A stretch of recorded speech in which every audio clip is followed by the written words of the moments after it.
Good evening all.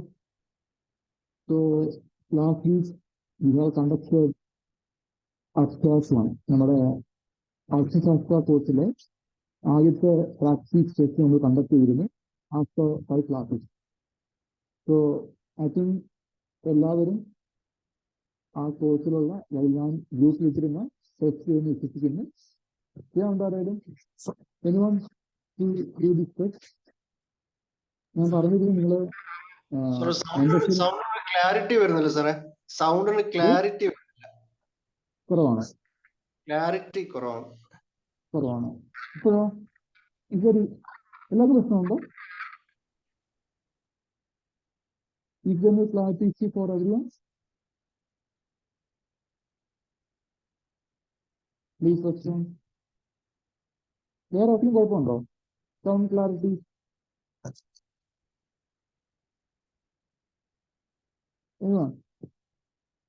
ഞാനൊന്ന്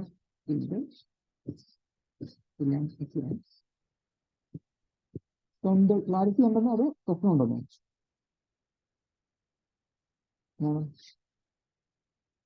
issue ഉണ്ടെന്നാണോ അതോ okay ആണെന്നാണോ? Law ആണ്, പ്രശ്നമുണ്ട്. ഓക്കെ, ഒരു മിനിറ്റ്.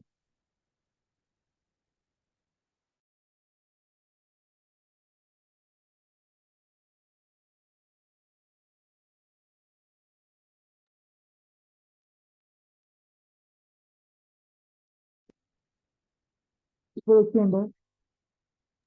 ഓക്കെ, ഇപ്പൊ ക്ലിയർ സർ. സോ നമ്മള് കഴിഞ്ഞ വീക്കില് അഭ്യാസ് 1 വീക്ക് വെച്ചിട്ടുണ്ടായിരുന്നു, എല്ലാവരും ചെയ്യുന്ന എത്തിക്കുന്നു. So in first part of the session നമ്മൾ അഭ്യാസ് 1 ഒന്ന് ഡിസ്കസ് ചെയ്യും. സോ ഓൾറെഡി ഞാൻ സീൻ പ്രൊവൈഡ് ചെയ്തതാണ്. അത്ര ടഫ് ആയിട്ടുള്ള ക്വസ്റ്റ്യൻ ഇല്ലായിരുന്നു, എല്ലാം എളുപ്പമുള്ള ക്വസ്റ്റ്യൻ ആയിരുന്നു. സോ നമുക്ക് ഫസ്റ്റ് ഹാഫിൽ വി ക്യാൻ ഡിസ്കസ് ദിസ് അഭ്യാസ് 1 and in the second half we will be continuing the session. Okay, still low. ഇപ്പോഴും പ്രശ്നമുണ്ടല്ലോ, വോയിസിന് പ്രശ്നമുണ്ട്. ഡിസ് മിനിറ്റ്, ഞാൻ എന്നാ ഇയർഫോൺ ഒന്ന് മാറ്റിയിട്ട് വേറെ വയ്ക്കാം.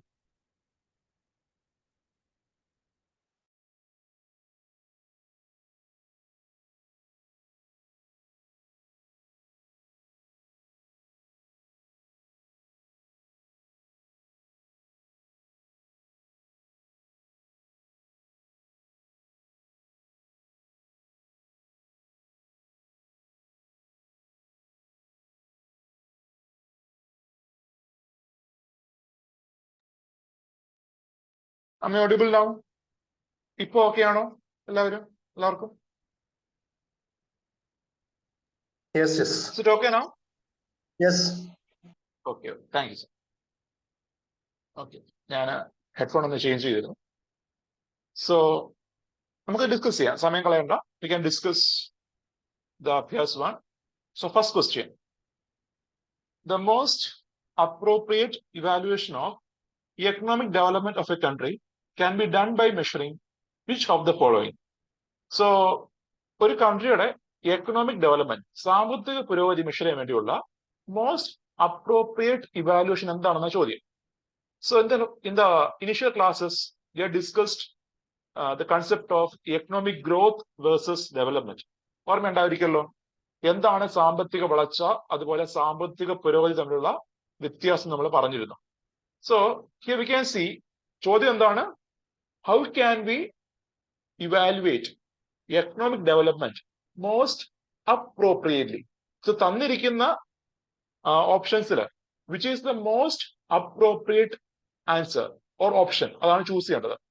Here you can see GDP, gross domestic product, per capita national income, GNP. See, all these three methods are quantitative measurement ആണ്, അല്ലേ? നമ്മൾ പറഞ്ഞിരുന്നു എക്കണോമിക് ഗ്രോത്ത് മെഷർ ചെയ്യാൻ വേണ്ടിയുള്ള ക്വാണ്ടിറ്റേറ്റീവ് ആസ്പെക്ട്സ് അല്ലെങ്കിൽ ക്വാണ്ടിറ്റേറ്റീവ് ഇൻഡിസസ് ആണ് GDP, GNP, നാഷണൽ ഇൻകം എന്നൊക്കെ പറഞ്ഞ. എന്നാൽ ആ സമയത്ത് when we discussed economic development, നമ്മൾ പറഞ്ഞിരുന്നു എക്കണോമിക് ഡെവലപ്മെന്റ് മെഷർ ചെയ്യാനുള്ള ഇൻഡിക്കേറ്റർ ആണ് ഹ്യൂമൻ ഡെവലപ്മെന്റ് ഇൻഡെക്സ്, മാനുഷിക വിഭവശേഷി സൂചിക. സോ നമ്മുടെ UNDP, United Nations Development Program, release ചെയ്യുന്ന ഹ്യൂമൻ ഡെവലപ്മെന്റ് ഇൻഡെക്സിനകത്ത് there are dimensions for ഹെൽത്തിനുണ്ട്, എഡ്യൂക്കേഷനുണ്ട്, അതുപോലെ ലിവിംഗ് സ്റ്റാൻഡേർഡ്സിനുണ്ട്. So we can see compared to the first three options, the fourth one or human development index is the most appropriate measure of the economic development of a country. So answer is D. I think doubt illennu vishwasikkunu. And second question, which one of the following is the correct sequence in the decreasing order? So note ചെയ്യുക, ചോദ്യം എന്താണ്? Decreasing order of contribution of different sectors to GDP of India. So ഇന്ത്യയുടെ GDP-യിൽ നമ്മൾ പറഞ്ഞിരുന്നു എല്ലാ മേഖലകളും contribute ചെയ്യുന്നുണ്ട്. Primary, secondary, tertiary ഇവയെല്ലാം എന്ത് ചെയ്യുന്നു? ഇന്ത്യൻ GDP-യിൽ കോൺട്രിബ്യൂട്ട് ചെയ്യുന്നു. ആൻഡ് ചോദ്യം, ഈ പറഞ്ഞ മേഖലകളെ ആരാണ് കൂടുതൽ കോൺട്രിബ്യൂട്ട് ചെയ്യുന്നതനുസരിച്ച്, ആരാണ് ഏറ്റവും കൂടുതൽ കോൺട്രിബ്യൂട്ട് ചെയ്യുന്നത് എന്നനുസരിച്ച് ഡിക്രീസിംഗ് ഓർഡർ എന്ത് ചെയ്യുക? അറേഞ്ച് ചെയ്യുക. So highest contributor to lowest contributor എന്ന രീതിയിൽ എന്ത് ചെയ്യുക? അറേഞ്ച് ചെയ്യുക. ആൻഡ് ഹയസ്റ്റ് കോൺട്രിബ്യൂട്ടർ ഞാൻ പറഞ്ഞിരുന്നു ഓൾമോസ്റ്റ് 55% ഇന്ത്യൻ GDP-യിൽ കോൺട്രിബ്യൂട്ട് ചെയ്യുന്ന ഏതാണ്? ഇറ്റ് ഈസ് സർവീസ് സെക്ടർ ആണ്. സോ ഡിക്രീസിംഗ് ഓർഡർ പറയുമ്പോൾ service sector on the highest contribution. അത് കഴിഞ്ഞ് ഇൻഡസ്ട്രി ഞാൻ പറഞ്ഞിരുന്നു 25%, അപ്രോക്സിമേറ്റ്ലി 25% കോൺട്രിബ്യൂട്ട് ചെയ്യുന്നത് ഇൻഡസ്ട്രി ആണ്. ആൻഡ് അഗ്രികൾച്ചർ പറയുകയാണെങ്കിൽ 19 to 20 അല്ലെങ്കിൽ അപ്രോക്സിമേറ്റ്ലി 20% കാർഷിക മേഖല കോൺട്രിബ്യൂട്ട് ചെയ്യുന്നുണ്ട്. So the order will be service sector, then industry, then agriculture. So option A will be the right answer. And here you can see the sector-wise GDP of India during 2020-21. So please go through these figures. It is shown in the key. Then next question, which of the following could be considered as the features of mixed economy? So mixed economy features ആയിട്ട് പറയാൻ കഴിയുന്നത് എന്തൊക്കെയാണെന്ന ചോദ്യം. So നമ്മൾ പറഞ്ഞിരുന്നു global ലെവലില് the economies can be categorized into capitalist, socialist and mixed. And mixed economy നോക്കുവാണെങ്കിൽ one of the main feature of mixed economy was private public participation, or we can see PPP model, public private partnership. Public private partnership can be visible in the case of mixed economic model. So mixed സമ്പദ് വ്യവസ്ഥയിൽ സ്വകാര്യ മേഖലാ പങ്കാളിത്തവും അതുപോലെ തന്നെ പൊതുമേഖലാ പങ്കാളിത്തവും ഒരേപോലെ നിൽക്കുന്നതായിട്ട് കാണാൻ കഴിയും. So first statement is a feature of mixed economy. Then second statement, control over creation of private monopoly powers. So നമ്മൾ ഇന്ത്യൻ എക്കണോമി അസസ് ചെയ്യുക. So we can interpolate the features of mixed economy in the perspective of India. ഇന്ത്യയുടെ perspective നമുക്ക് എന്ത് ചെയ്യാം? Mixed economy features നമുക്ക് analyse ചെയ്യാം. നോക്കുവാണെങ്കിൽ in India there was in the initial phase, നമ്മുടെ ആദ്യകാലത്ത് നോക്കുമ്പോൾ ഇന്ത്യ എന്തായിരുന്നു? മിക്സ്ഡ് എക്കണോമി ആണ് with a tilt towards socialist ideology ആണ്. സോ ഈ പറഞ്ഞ മിക്സ്ഡ് എക്കണോമിയിൽ സർക്കാർ എന്ത് ചെയ്യുന്നുണ്ട്? ഇന്റർഫിയർ ചെയ്യുന്നുണ്ട് അല്ലെ?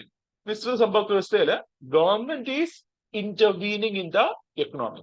അതുകൊണ്ട് തന്നെ we can see there will be control over creation of private monopoly. So private monopoly അതിന് മേലൊരു കൺട്രോള് ഈ പറഞ്ഞ മിക്സ്ഡ് എക്കണോമിയിൽ കാണാൻ കഴിയും. And in the case of ഇന്ത്യയുടെ കേസ് പറയുമ്പോൾ ഒരു ആക്ടിന് പാസ്സാകുന്നുണ്ട് government of India, monopolistic restrictive trade practice act എന്ന് പറഞ്ഞിട്ട്. So MRTP Act. So we will discuss when you discuss industry sector. വ്യവസായ മേഖല പഠിക്കുമ്പോൾ നമ്മൾ ഈ ആക്ട് പഠിക്കും. MRTP Act, മോണോപ്പൊളിസ്റ്റിക് restrictive trade practice എന്ന ഒരു ആക്ട് ഉണ്ട്. 69 വരുന്നതാണ്. 1969 ഇന്ത്യയില് മൊണോപ്പൊളി ക്രിയേഷൻ പ്രിവെന്റ് ചെയ്യുക. എന്താ മൊണോപ്പൊളി എന്ന് പറഞ്ഞാൽ? Monopoly means one seller and too many buyers. ഒറ്റ ആള് മാത്രം. ഇപ്പൊ ഉദാഹരണം പറയുമ്പോൾ ടെലികോം മേഖലയിൽ ഇപ്പം ഇന്ത്യ എടുക്കുകയാണെങ്കിൽ we have different players. Jio ഉണ്ട്, എയർടെൽ ഉണ്ട്, വി ഉണ്ട്, ദെൻ BSNL ഉണ്ട് അല്ലെ? സോ നേരെ മറിച്ച് സപ്പോസ് വിചാരിക്കുക ദർ ഈസ് ഓൺലി ജിയോ മാത്രമുള്ളെന്ന് വിചാരിക്കുക. സോ ജിയോ മാത്രമേ ഉള്ളെങ്കിൽ there is no other players. Jio മാത്രമേ ഉള്ളൂ. So Jio can be called as a monopoly. One seller and too many buyers. So control over creation of private monopoly നമുക്ക് കാണാൻ കഴിയും in the case of mixed economy. And third നോക്കൂ, market forces determine the price of all goods. നമ്മൾ പറഞ്ഞു വിപണി ഒരു പരിധിവരെ free ആണ്. സോഷ്യലിസ്റ്റ് വ്യവസ്ഥയെ അപേക്ഷിച്ച് മാർക്കറ്റ് എന്താണ്, ഒരു പരിധിവരെ ഫ്രീ ആണ്. Market is somewhat free. പക്ഷെ എന്തുണ്ട്, ഗവൺമെന്റ് ഇന്റർവീൻ ചെയ്യുന്നുണ്ട്. an എക്സാമ്പിൾ ഞാൻ പറഞ്ഞ ഓർമ്മയില്ലേ, towards the end of the session we R discussed ഈ കോവിഡിന് സമയത്ത് മാസ്ക് ഏതൊക്കെ രീതിയിലായിരിക്കും വിറ്റ് പോകുന്നത്. ക്യാപിറ്റലിസ്റ്റ് വ്യവസ്ഥയിൽ അങ്ങനെ ആയിരിക്കും, സോഷ്യലിസ്റ്റ് വ്യവസ്ഥ അങ്ങനെ ആയിരിക്കും, അതുപോലെ തന്നെ മിക്സ്ഡ് എക്കണോമി അങ്ങനെ ആയിരിക്കും എന്ന് പറഞ്ഞു. നമ്മൾ കണ്ടിരുന്നു in the case of mixed economy the government took measures to control or to put a price cap on the commodity. ഈ കമ്മോഡിറ്റിക്ക് മേലെ ഈ പറഞ്ഞ മാസ്ക്, സാനിറ്റൈസർ പോലുള്ള ഉൽപ്പന്നങ്ങൾക്ക് മേലെ ഒരു price cap, price limit government announce ചെയ്തിരുന്നു. സോ മാർക്കറ്റ് ഫോഴ്സ് ആണ് എല്ലാ ഉൽപ്പന്നങ്ങളുടെയും പ്രൈസ് നിർണ്ണയിക്കുന്നത് നമുക്ക് പറയാൻ കഴിയില്ല. ഗവൺമെന്റ് ഇന്റർവെൻഷൻ തീർച്ചയായും ഉണ്ട്. So we can C third is wrong. So first statement ശരിയാണ്, സെക്കൻഡ് സ്റ്റേറ്റ്മെന്റ് ശരിയാണ്.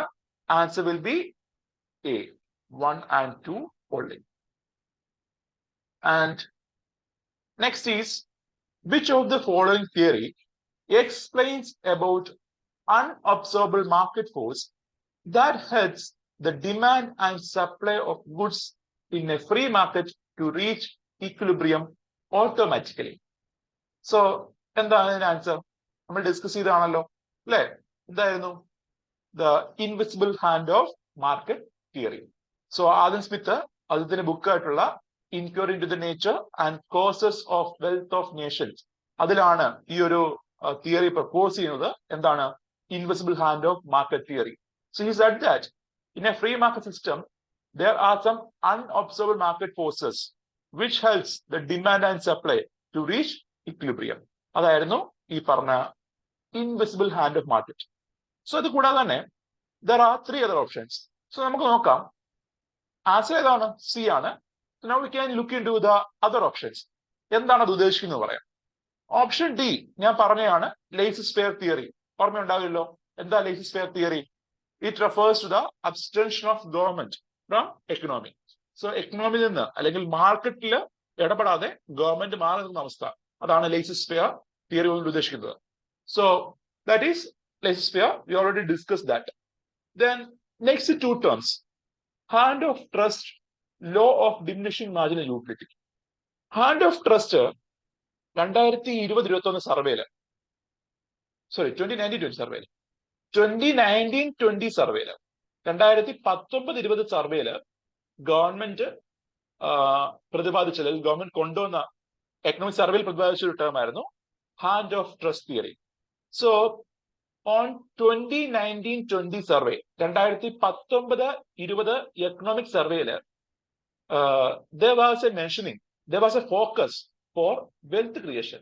ഇന്ത്യയുടെ സ്വത്ത് സമ്പാദനം അതായിരുന്നു എന്ത് പ്രധാനപ്പെട്ട ഫോക്കസ് ഏരിയ എന്ന് പറഞ്ഞാൽ.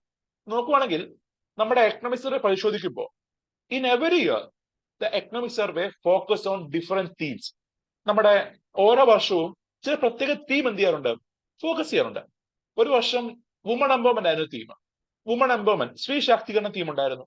അതുപോലെ വേറൊരു വർഷം കോവിഡിന്റെ ബന്ധപ്പെട്ട് തീം ഉണ്ടായിരുന്നു. നമ്മുടെ കോവിഡ് വാരിയേഴ്സ്, അവർക്ക് വേണ്ടി സർവേ ഡെഡിക്കേറ്റ് ചെയ്തിരുന്നു. അതുപോലെ 2019-20 തീമായിരുന്നു ഈ പറഞ്ഞ വെൽത്ത് ക്രിയേഷൻ തീം. ആൻഡ് ഈ വെൽത്ത് ക്രിയേഷനിൽ സർവേ പ്രതിപാദിച്ചത്, നമ്മുടെ കേന്ദ്ര ഗവൺമെന്റ് റിലീസ് ചെയ്ത സാമ്പത്തിക അവലോകന റിപ്പോർട്ട് പ്രധാനമായും പ്രതിപാദിച്ചത് India can create, like India can enhance the wealth creation mainly by focusing on 2 major ideas. One, invisible hand of market. Invisible hand of market എന്ത് ചെയ്യുക, ഗവൺമെന്റ് ഫോക്കസ് ചെയ്യുക. വിച്ച് മീൻസ് എന്താ ഉദ്ദേശിക്കുന്നത്, ഒരു ഫ്രീ മാർക്കറ്റ് അവിടെ create ചെയ്യുക. ഇന്ത്യയിലെ സ്വത്ത് സമ്പാദനം അല്ലെങ്കിൽ ഇന്ത്യയുടെ വെൽത്ത് എൻഹാൻസ് ചെയ്യാൻ വേണ്ടിയിട്ട് സർവേ പറഞ്ഞ ഒരു ഫോക്കസ് ഏരിയ എന്താ, invisible hand of market system കൊണ്ടുവരിക. വിച്ച് മീൻസ് ഒരു ഫ്രീ മാർക്കറ്റ് ഇന്ത്യയിൽ ഇവോൾവ് ചെയ്യാനായിട്ട് ഗവൺമെന്റ് നടപടി എടുക്കുക. പിന്നൊന്ന് പറഞ്ഞായിരുന്നു hand of trust. Hand of trust. So hand of trust പ്രധാനമായും എയിം ചെയ്യുന്നത് നമ്മൾ കാണുന്നുണ്ടല്ലോ, നമ്മുടെ കേന്ദ്ര ഗവൺമെന്റിന്റെ പല സ്കീംസ് നോക്കുമ്പോൾ ഗവൺമെന്റ് ഇടയ്ക്ക് പറയുന്നതാണ് സബ്കെ സാത്ത് സബ്കെ വികാസ്, എല്ലാവരെയും ഉൾപ്പെടുത്തിയുള്ള വളർച്ച, അല്ലെങ്കിൽ പബ്ലിക്കിന് വിശ്വസിച്ചുള്ള വളർച്ച. സോ ഗവൺമെന്റ് ഈസ് ട്രസ്റ്റിംഗ്, അല്ലെങ്കിൽ എന്താണ്, പബ്ലിക്കിനെ, നമ്മുടെ സമൂഹത്തിലുള്ള കൺസ്യൂമേഴ്സിനെ അല്ലെങ്കിൽ പബ്ലിക്കിനെ ട്രസ്റ്റ് ചെയ്തുകൊണ്ട് എന്ത് ചെയ്യുക, ഗ്രോ ചെയ്യുക. And in this hand of trust ഇത് പറയുന്നത്, ഉദാഹരണം പറയുമ്പോൾ ഒരു ടാക്സ് പെയർ ഉണ്ടെന്ന് വിചാരിക്കുക. ആൻഡ് ഈ ടാക്സ് പെയർ കൃത്യമായി ടാക്സ് പേ ചെയ്യുന്നു. അയാൾ കൃത്യമായിട്ട് ഈ പറഞ്ഞ GST ആയാലും ഇൻകം ടാക്സ് ആയാലും കൃത്യമായിട്ട് അയാൾ അടയ്ക്കുന്നു. സോ ഇങ്ങനെ കൃത്യമായ ഒരു ഗവൺമെന്റിന്റെ റെഗുലേഷൻസ് ഇത് ഫോളോ ചെയ്യുന്ന ആളുകളൊക്കെ എന്ത് ചെയ്യുക, ഗവൺമെന്റ് അവരെ അനുമോദിക്കുക. ഫോർ എക്സാമ്പിൾ, ഒരു വ്യക്തി ഇന്ത്യയിൽ കൃത്യമായ ടാക്സ് അടച്ചു, ഇൻകം ടാക്സ് പേ ചെയ്യുന്നു, and he may be the highest tax pair in the country. So government എന്ത് ചെയ്യാം, ഈ ഒരു ടാക്സ് പെയറിനെ അപ്രീഷിയേറ്റ് ചെയ്യാൻ വേണ്ടിയിട്ട് government may name A road based on this person. ഇയാളുടെ പേരിൽ ഒരു റോഡ് എന്ത് ചെയ്യാം, നാമം ചെയ്യാം. ഇപ്പൊ നമ്മൾ കാണാറുണ്ടല്ലോ, പല റോഡുകളും പേര് മാറ്റുന്നു, പല റോഡുകളും പേര് മാറ്റുന്നു, സ്ഥലങ്ങൾ പേര് മാറ്റുന്നു, റെയിൽവേ പേര് മാറ്റുന്നു, ഇല്ലേ? സോ ഈ പറഞ്ഞ പേര് മാറ്റത്തിനിടയിൽ ഇങ്ങനെയുള്ള ആൾക്കാരെ എന്ത് ചെയ്യുക, അപ്രീഷിയേറ്റ് ചെയ്യുക. So which gives motivation to others. ഇങ്ങനെ ഇപ്പൊ എന്റെ പേരിൽ റോഡ് വരുമ്പോ എന്നെ മോട്ടിവേറ്റ് ചെയ്യുകയാണ്. വിച്ച് മീൻസ് ടാക്സ് ഇവേഡ് ചെയ്യത്തില്ല, ടാക്സ് വെട്ടിക്കില്ല, കൃത്യമായി എന്ത് ചെയ്യും, ടാക്സ് പേ ചെയ്യും. അതുപോലെ തന്നെ ഗവൺമെന്റിന് ചില ബിൽഡിങ്ങുകൾക്ക് പേരിടാം, റോഡുകൾക്ക് പേരിടാം. സോ ഇങ്ങനെ ആൾക്കാരെ വിശ്വാസത്തിൽ എടുത്തുകൊണ്ട് എന്ത് ചെയ്യുക, ഗവൺമെന്റ് നടപടിയെടുക്കുക. സോ നമ്മള് government is mainly focusing on trusting the people. ആൾക്കാരെ വിശ്വസിക്കുക, അത് പ്രകാരമായിട്ട് എന്ത് ചെയ്യുക, മാറ്റം കൊണ്ടുവരിക. So without trust we cannot make any change. So ഒരു ഇനിഷ്യേറ്റീവ് കൊണ്ടുവരുമ്പോൾ ആൾക്കാരത് ഫോളോ ചെയ്യും, അല്ലെങ്കിൽ ആൾക്കാരവിടെ തിരുമറി കാണിക്കില്ല, ആൾക്കാരെന്താ കൃത്യമായിട്ട് അവിടെ ഈ പറഞ്ഞ പ്രാക്ടീസ് ചെയ്യും എന്നൊരു വിശ്വാസത്തിൽ എന്താ ഗവൺമെന്റ് ആക്ട് കൊണ്ടുവരിക. അതാണ് ഈ ഹാൻഡ് ഓഫ് ട്രസ്റ്റ് ഉദ്ദേശിക്കുന്നത്. Mainly trusting the people in the country, അതാണ് ഉദ്ദേശിക്കുന്നത്. Okay, so that is hand of trust theory. And the second is law of diminishing marginal utility. So എന്താണ് മാർജിനൽ യൂട്ടിലിറ്റി എന്ന് പറഞ്ഞാൽ? Law of diminishing marginal utility. So marginal utility എന്ന് വെച്ചാൽ it refers to the additional benefit. It refers to the additional benefit or satisfaction. എന്താണ് marginal utility means? It refers to the additional benefit or satisfaction that a consumer receives by consuming one more good or service. ഇപ്പൊ ഒരു consumer ഉപയോഗിച്ചുകൊണ്ടിരുന്ന ഒരു ഉൽപ്പന്നം കൂടുതൽ കഴിക്കുമ്പോൾ, അത് കൂടുതൽ consume ചെയ്യുമ്പോൾ അയാൾക്ക് കിട്ടുന്ന അഡീഷണൽ സാറ്റിസ്ഫാക്ഷൻ, അല്ലെങ്കിൽ അയാൾക്ക് കിട്ടുന്ന അഡീഷണൽ ബെനിഫിറ്റ്, അതാണ് എന്ത് മാർജിനൽ യൂട്ടിലിറ്റി എന്ന് പറഞ്ഞാൽ. സോ എന്താ പറഞ്ഞേ, ഒരു കൺസ്യൂമർ ഒരു ഉൽപ്പന്നം കൺസ്യൂം ചെയ്യുന്നു, ഒരു ഉൽപ്പന്നം വാങ്ങുന്നു, അങ്ങനെ വാങ്ങുന്ന സമയത്ത് he will get A satisfaction. ഈ സെയിം സാധനം വീണ്ടും വീണ്ടും കൺസ്യൂം ചെയ്യുമ്പോൾ, അല്ലെങ്കിൽ ഈ സെയിം സാധനത്തിന്റെ one more additional unit consume ചെയ്യുമ്പോൾ അയാൾക്ക് കിട്ടുന്ന സാറ്റിസ്ഫാക്ഷൻ, അതാണ് എന്ത് മാർജിനൽ യൂട്ടിലിറ്റി പറയുന്നത്. And law of diminishing marginal utility പറയുന്നത്, ഒരു കൺസ്യൂമർ ഒരു ഉൽപ്പന്നം കൺസ്യൂം ചെയ്യുന്നു, and when he is increasing his consumption of the same item, his utility, his satisfaction reduces. For example, നമ്മൾ രാവിലെ ഓഫീസിൽ പോയപ്പോഴാണ് അറിയുന്നത് നമ്മൾ ഫുഡ് എടുക്കാൻ മറന്നുപോയി. സോ നമ്മൾ ഉച്ചയ്ക്ക് ഫുഡ് കഴിക്കാനായിട്ട് നമുക്ക് ഫുഡൊന്നും അവൈലബിൾ അല്ല. സോ നമ്മൾ അന്ന് ഉച്ചയ്ക്ക് ഫുഡ് കഴിച്ചില്ല, നമ്മൾ പട്ടിണിയാണ്. അങ്ങനെ രാവിലെ തൊട്ട് വൈകുന്നേരം വരെ നമ്മൾ വിശന്നിരുന്ന് വൈകിട്ടായപ്പോൾ നമ്മൾ ഒരു ഹോട്ടലിൽ കയറി. സോ ഹോട്ടലിൽ കയറിയപ്പോൾ അവർ പറഞ്ഞു അവിടെ പൊറോട്ട മാത്രമേ ഉള്ളൂ. പൊറോട്ടയും ബീഫ് റോസ്റ്റ്, കുഴപ്പമില്ല, കേരളമല്ലേ, കേരളത്തിന് പറ്റും. സോ പൊറോട്ടയും ബീഫ് റോസ്റ്റും കഴിക്കാനായിട്ട് നിങ്ങൾ ഇരിക്കുകയാണ് സപ്പോസ്. സോ നിങ്ങൾ ആദ്യം ഒരു പൊറോട്ട കഴിച്ചു, നിങ്ങൾ ഹാപ്പിയായി, നിങ്ങളുടെ വിശപ്പ് ഒന്ന് മാറി. അത് കഴിഞ്ഞ് പിന്നെ രണ്ടാമത് കഴിച്ചു, ഓക്കെ, മൂന്നാമത് കഴിച്ചു, അപ്പോഴും കുറച്ചുകൂടെ നിങ്ങൾക്ക് എന്താ വിശപ്പ് മാറി, നിങ്ങളുടെ സാറ്റിസ്ഫാക്ഷൻ കുഴപ്പമില്ലായിരിക്കുകയാണ്. എന്നാൽ വീണ്ടും സപ്പോസ് 10 പൊറോട്ടയൊക്കെ ആകുമ്പോൾ എന്ത് പറ്റും? You will not get the satisfaction.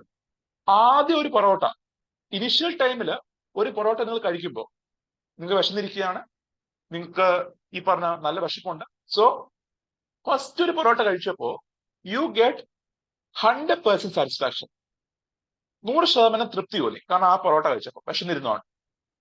അടുത്ത വട്ടം കഴിച്ചപ്പോൾ ഈ സാറ്റിസ്ഫാക്ഷൻ കുറച്ച് കുറഞ്ഞു, കാരണം വിശപ്പ് കുറച്ച് മാറിയല്ലോ, 95 ആയി, പിന്നെ അത് 90 ആയി.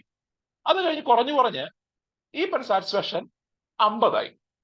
പിന്നെയും നിങ്ങൾ പൊറോട്ട കഴിക്കുന്ന വെച്ചോ, ഈ പറഞ്ഞ വിശപ്പ് മാറി വയറ് നിറഞ്ഞു, പിന്നെ പൊറോട്ട കഴിക്കുകയാണെങ്കിൽ നിങ്ങൾക്ക് എന്ത് ചെയ്യും? യു മേ ഒമിറ്റ്, നിങ്ങൾ ശ്രദ്ധിക്കും, അല്ലെങ്കിൽ നിങ്ങൾക്ക് സാറ്റിസ്ഫാക്ഷൻ ലഭിക്കില്ല. ഇതാണ് എന്ത്? Law of diminishing marginal utility എന്ന് പറഞ്ഞ. സോ എന്താ പറഞ്ഞേ? മാർജിനൽ യൂട്ടിലിറ്റി എന്ന് വെച്ചാൽ എന്താ? ഒരു വ്യക്തി, ഒരു കൺസ്യൂമർ, അയാൾ കൺസ്യൂം ചെയ്ത ഒരു ഉൽപ്പന്നത്തിന്റെ 1 more അഡീഷണൽ യൂണിറ്റ് കൺസ്യൂം ചെയ്യുമ്പോൾ, മനസ്സിലായോ? ഒരു കൺസ്യൂമർ, ഒരു ഉപഭോക്താവ്, അയാൾ കൺസ്യൂം ചെയ്ത ഒരു ഉൽപ്പന്നത്തിന്റെ 1 more യൂണിറ്റ് കൺസ്യൂം ചെയ്യുമ്പോൾ, അഡീഷണൽ യൂണിറ്റ് കൺസ്യൂം ചെയ്യുമ്പോൾ അയാൾക്ക് കിട്ടുന്ന ബെനിഫിറ്റ് ഓർ സാറ്റിസ്ഫാക്ഷൻ, അതാണെന്ത്? മാർജിനൽ യൂട്ടിലിറ്റി എന്ന് പറഞ്ഞ. ഈ പറഞ്ഞ മാർജിനൽ യൂട്ടിലിറ്റി എന്ത് ചെയ്യുന്നു? കുറഞ്ഞുകൊണ്ടിരിക്കുകയാണെന്ന് പറയുന്ന തിയറിയാണ് law of diminishing marginal utility. And this theory is mainly defined to describe consumer preferences.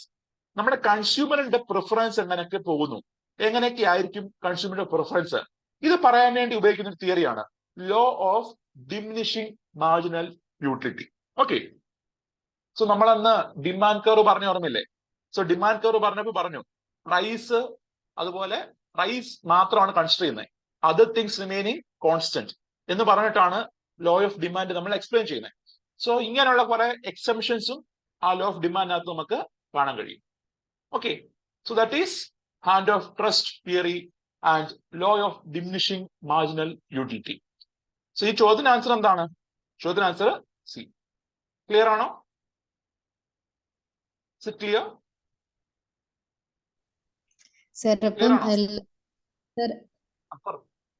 അപ്പൊ law of diminishing marginal utility എന്ന് പറഞ്ഞാല് റെപ്പറ്റീഷൻ വരുമ്പോ ആ ഒരു സാറ്റിസ്ഫാക്ഷൻ കുറയും എന്ന് പറയുന്ന തിയറിയാണ്. അതെ അതെ, തീർച്ചയായും. ഒരു സെയിം ഉൽപ്പന്നം, അതിന്റെ മോർ യൂണിറ്റ്സ്, അഡീഷണൽ യൂണിറ്റ്സ് വീണ്ടും കഴിക്കുമ്പോൾ, അല്ലെ വീണ്ടും അത് വാങ്ങുമ്പോൾ കൺസ്യൂമറിന് യൂട്ടിലിറ്റി എന്ത് ചെയ്യും? നഷ്ടമാകും. അയാൾക്ക് കിട്ടിയിരുന്ന മുന്നേ കിട്ടിയ സാറ്റിസ്ഫാക്ഷൻ അത് കുറഞ്ഞു പോകും എന്ന് പറയുന്ന തിയറിയാണ്. ഓക്കെ, ക്ലിയർ ആണോ എല്ലാവർക്കും? ഞാൻ ക്ലാസ്സിൽ പറഞ്ഞിട്ടില്ലത്, അതുകൊണ്ടാണ് ഞാനൊന്ന് എലാബറേറ്റ് ചെയ്തത്. Okay, since there is option, നിങ്ങൾക്ക് ഇത് അറിയില്ലെങ്കിൽ നിങ്ങൾക്ക് ആൻസർ എഴുതാം, പക്ഷെങ്കിലും എനിക്ക് ആഗ്രഹമുണ്ട് നിങ്ങൾ അറിഞ്ഞാൽ കൊള്ളാവുന്ന, അതുകൊണ്ടാണ് ഞാൻ പറഞ്ഞത്. Next, mining and quarrying are under which sector? Primary, secondary, tertiary, quaternary. ഏതാണ്? പ്രൈമറി ആണ്. We already discuss that. Mining and quarrying under primary sector, പ്രാഥമിക മേഖലയിൽ വരുന്നതാണ്. Because there is extraction of resources directly from nature. പ്രകൃതിയിൽ നിന്ന് നേരിട്ട് എന്ത് ചെയ്യുന്നു? റിസോഴ്സ് നമ്മൾ എക്സ്ട്രാക്ട് ചെയ്യുകയാണ്. So answer will be A.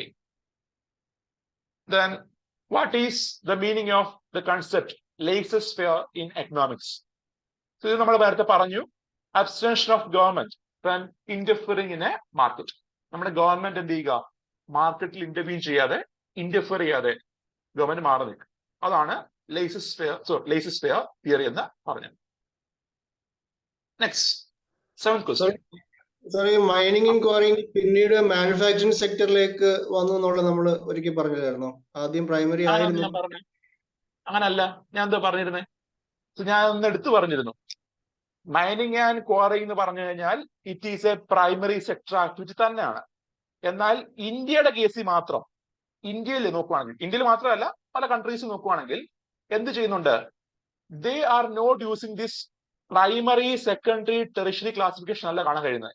So നിങ്ങൾ നേരത്തെ കണ്ട ആ ബാർ ഡയഗ്രാം കണ്ടില്ലേ, പൈ ഡയഗ്രാം. സോ ഇവിടെ നോക്കുമ്പോൾ പൈ ഡയഗ്രാം കാണുമ്പോൾ മൈനിങ് ആൻഡ് ക്വാറിങ് എവിടെ വെച്ചേക്കുന്നേ? ഇൻഡസ്ട്രിക്കകത്ത് വെച്ചേക്കുന്നത്. അതിന് കാരണം എന്താണ്? ഞാൻ പറഞ്ഞല്ലോ, ഇന്ത്യയില് we are not using primary, secondary, tertiary എന്നിങ്ങനെയല്ല മേഖലകളെ ക്ലാസിഫൈ ചെയ്യുന്നത്. നമ്മുടെ സർക്കാർ റിപ്പോർട്ടുകളായാലും സർക്കാരിന്റെ സർവേയിലായാലും വി ക്യാൻ സി എന്താണ് ഈ പറഞ്ഞ മൈനിങ് ആൻഡ് ക്വാറിങ്ങിനെ ഇൻഡസ്ട്രിയലിനകത്ത് ഉൾപ്പെടുത്തിയിട്ടുണ്ട്. പക്ഷെ ഒരു കാര്യം പറഞ്ഞിരിക്കുക, mining is always a primary sector activity തന്നെയാണ്, പ്രാഥമിക മേഖലാ പ്രവർത്തനം തന്നെയാണ്, അതിൽ മാറ്റമേ ഇല്ല. ഫോർ അക്കൗണ്ടിങ് പർപ്പസ് നമ്മുടെ ഇന്ത്യയില് അക്കൗണ്ടിങ്ങിന് മാത്രമാണ് എന്ത് ഈ പറഞ്ഞ sector classification, agriculture sector, industry sector, service sector എന്ന രീതിയിൽ ക്ലാസിഫൈ ചെയ്യുന്നത്. We are not following primary, secondary, tertiary എന്ന രീതിയിൽ എന്ത് ചെയ്യുന്നില്ല, നമ്മൾ ഫോളോ ചെയ്യുന്നില്ല. അതിന് പകരം നമ്മൾ എന്താ പറയുന്നത്? കാർഷിക മേഖല, വ്യവസായിക മേഖല, അതുപോലെ സേവന മേഖല എന്ന രീതിയിൽ എന്ത് ചെയ്യുന്നു? മേഖലകളെ തരംതിരിക്കുന്നു. അതിൽ ഈ പറഞ്ഞ മൈനിങ്, ക്വാറി, ഖനനവും ക്വാറിയും എവിടെ വരുന്നു? ഈ പറഞ്ഞ വ്യവസായ മേഖല ഉൾപ്പെടുത്തുന്നു. അതിന് കാരണം ഞാൻ പറഞ്ഞല്ലോ, ഈ മേഖലാ പ്രവർത്തനം പ്രധാനമായും വ്യവസായങ്ങൾ ബന്ധപ്പെട്ടിരിക്കുകയാണ്. വ്യവസായങ്ങളുമായി നേരിട്ട് ബന്ധപ്പെട്ടിരിക്കുന്ന പ്രവർത്തനം ആയതുകൊണ്ടാണ് എന്ത് മൈനിങ് ആൻഡ് ക്വാറിങ്ങിനെ ഇൻഡസ്ട്രി സെക്ടറിനകത്ത് ഗവൺമെന്റ് ഓഫ് ഇന്ത്യ ഇൻക്ലൂഡ് ചെയ്തിരിക്കുന്നത്, mainly for accounting purpose. Okay sir? Okay sir, clear ആണ്. ഓക്കെ. സോ ചോദിച്ചത് എന്താണ്? ഏത് മേഖല വരുന്നതാണ് മൈനിങ് ആൻഡ് ക്വാറിങ്? പ്രൈമറി തന്നെയാണ്, അതിന് മാറ്റമില്ല. കാരണം എന്താ? പ്രൈമറി എന്താ ഡെഫിനിഷൻ? പ്രൈമറി ഡെഫിനിഷൻ എന്തായിരുന്നു? Those activities in which we are extracting resources directly from nature. So അന്ന് എനിക്കൊന്ന് സൂര്യാമ ഡൗട്ട് ചോദിച്ചു, ഇറിഗേഷൻ എന്ന് പറഞ്ഞു. ഇറിഗേഷൻ പ്രൈമറി സെക്ടർ ആക്ടിവിറ്റിയും വാട്ടർ സപ്ലൈ എന്ന് പറഞ്ഞത് സെക്കൻഡ് സെക്ടർ ആക്ടിവിറ്റി എന്ന് പറഞ്ഞു. സോ ഓർമ്മയുണ്ടാവും, അന്ന് ഒരു ഡൗട്ട് വന്നിരുന്നു. So when I discussed water supply, ഞാൻ പറഞ്ഞു water supply is undergoing some process. അതുകൊണ്ട് തന്നെ വാട്ടർ സപ്ലൈ എന്താ? ഈ പറഞ്ഞ സെക്കൻഡ് സെക്ടർ ആണ്. നേരെ മറിച്ച് ഇറിഗേഷൻ എന്ന് പറയുമ്പോൾ we are directly using water from a river or a lake. So അപ്പൊ എന്താ? We can say it is a primary sector എന്ന് പറയും. സോ ഇതിന് answer A. Then concern statements regarding consumption of goods in an economy. So neutral good, normal goodനെ പറ്റി ഞാൻ ചോദിച്ചേക്കുന്നത്. ഇവിടെ ശ്രദ്ധിച്ചു കേൾക്കുക. ഇൻ ദിസ് ക്വസ്റ്റ്യൻ നമ്മുടെ മെയിൻ ക്യാച്ച് അല്ലെങ്കിൽ മെയിൻ ചോദ്യം എന്ന് പറഞ്ഞാൽ which of the above statements is or are incorrect എന്നാണ്. സോ ശരിയായ ഉത്തരവല്ല ചോദിച്ചേക്കുന്നത്, നേരെ മറിച്ച് ഏതാണ് തെറ്റെന്ന് ചോദിച്ചേക്കുന്നത്. സോ നോക്കൂ, a neutral good is a good that experience increase in demand due to a rise in consumers income. ആണോ? അന്ന് ഞാൻ പറഞ്ഞ എക്സാമ്പിൾ, ന്യൂട്രൽ ഗുഡ് എക്സാമ്പിൾ ആയിരുന്നു സോൾട്ട്. ഒരാളുടെ ഇൻകം വർദ്ധിച്ചു എന്ന് പറഞ്ഞുകൊണ്ട് അതിന്റെ ഡിമാൻഡ് എന്ത് ചെയ്തില്ല, വർദ്ധിക്കുന്നതല്ല neutral good. So when income increases there is no impact in demand or consumption in the case of neutral good. So എന്താ പറ്റിയേ? ഇവിടെ പറഞ്ഞ എന്താ? is a good that experiences increase in demand. അല്ലല്ലോ, there is no impact in demand ആണ്, which means first statement is wrong. Then a good is a normal good when there is no impact in consumption even if there is an increase in income. തെറ്റാണ്. Normal good എന്ന് പറഞ്ഞാൽ എന്താ? അയാളുടെ വരുമാനം വർദ്ധിക്കുമ്പോൾ ഉൽപ്പന്നങ്ങളുടെ demand വർദ്ധിക്കുന്നു. when there is more income there will be more consumption or there will be more demand. So എന്ത് ചെയ്തു? ഉൾട്ടയായി പോയി, തിരിഞ്ഞുപോയി. സോ ഇൻകറക്റ്റ് എന്ന് പറയുമ്പോൾ both 1 and 2 are incorrect. So already discuss ചെയ്തതാണ്, അതുകൊണ്ടാണ് ഞാൻ നേരത്തെ വേഗം പോകുന്നത്. Next, a market can be called as monopsony in which of the following condition. So monopsony ഏത് കണ്ടീഷനിലാണ് പറയുന്നത്? സോ നമ്മൾ നേരത്തെ പറഞ്ഞ ടേം ആണ് മോണോപ്പൊളി. എന്തായിരുന്നു മോണോപ്പൊളിയുടെ പ്രത്യേകത? One seller, numerous buyers. ഒറ്റ സെല്ലർ, ഒറ്റ വിൽപ്പനക്കാരൻ, numerous buyers. Can you say an example of monopoly? Monopsony അല്ല, മോണോപ്പൊളി ഇൻ ഇന്ത്യ. ഇന്ത്യയില് മോണോപ്പൊളിക്ക് ഒരു എക്സാമ്പിൾ പറയാം ആർക്കെങ്കിലും? Can anyone say an example of monopoly in India? ഇന്ത്യയിൽ ഒരു മോണോപ്പൊളി ഉണ്ട്. ഇന്ത്യയിൽ ഒരു മോണോപ്പൊളി ഫേം ഉണ്ട് ഇപ്പോ. പ്രത്യേകത പറയുകയാണെങ്കിൽ ആ ഫേം ഇപ്പൊ ഓൺ ചെയ്യുന്നത് ഗവൺമെന്റാ, സർക്കാർ സ്ഥാപനമാണ്, പൊതുമേഖലാ സ്ഥാപനമാണ്. Can you say an example? The example is Coal India Limited. Coal India Limited. So ഈ അടുത്തിടെ മാത്രമാണ് കോൾ മൈനിങ്ങിന് സ്വകാര്യ പങ്കാളിത്തം ഗവൺമെന്റ് പ്രൊവൈഡ് ചെയ്തത്. അതിന് മുന്നേ 1972-73 കാലത്ത് 1972-73 ടൈമില് ഗവൺമെന്റ് ഓഫ് ഇന്ത്യ, നമ്മുടെ ഇന്ദിരാഗാന്ധിയുടെ സമയത്ത് government of India has nationalised the call mining sector. ഇന്ത്യയുടെ കോൾ മേഖല ഗവൺമെന്റ് എന്ത് ചെയ്തു? നാഷണലൈസ് ചെയ്തു. വിച്ച് മീൻസ് കൽക്കരി ഖനനം ചെയ്യാനും അത് വിൽക്കാനും അത് സെല്ല് ചെയ്യാനുള്ള അധികാരം ആർക്ക് മാത്രമേ ഉള്ളൂ? സർക്കാരിന് മാത്രമേ ഉള്ളെന്ന് ഗവൺമെന്റ് തീരുമാനിച്ചു.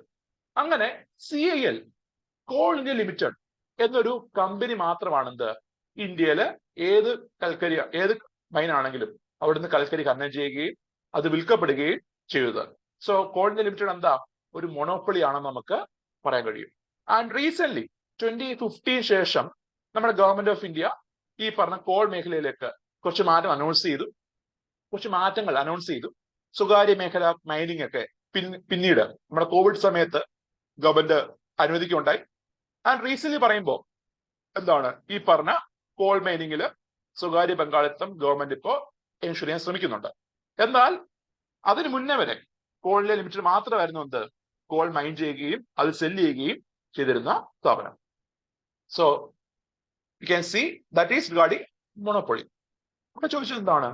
മൊണോപ്പൊളി അല്ല, മൊണോസോണിയാണ്. മൊണോസോണി. സോ ഇവിടെ പ്രത്യേകത പറയുകയാണെങ്കിൽ മൊണോസോണി എന്ന് പറയുമ്പോൾ it refers as many sellers and one buyer. ധാരാളം വിൽപ്പനക്കാരുണ്ട്, പക്ഷെ ഒറ്റ ബയർ മാത്രം. Can you say an example? ഒരു എക്സാമ്പിൾ പറയാമോ? Many sellers and one buyer. കുറെ വിൽപ്പനക്കാരുണ്ട്, പക്ഷെ വാങ്ങാൻ ഒരാൾ മാത്രമേ ഉള്ളൂ. അങ്ങനെ എക്സാമ്പിൾ പറയാമോ? ഇന്ത്യയിൽ തന്നെ ഉണ്ട്. നിങ്ങളെ പലരും അത് ഉപയോഗിച്ച് കാണും. ആ സ്ഥാപനത്തിൽ നിങ്ങൾ പോയിട്ടുണ്ടാവും, അല്ലെങ്കിൽ ആ സ്ഥാപനത്തിന്റെ സർവീസ് ഉപയോഗിച്ച് കാണും പലരും. എല്ലാവരും, മെജോറിറ്റി ആൾക്കാർ, കേരളത്തിലുള്ള എല്ലാവരും ആ സ്ഥാപനത്തിന്റെ സേവനം ഉപയോഗിച്ച് കാണും. Can you give me an example?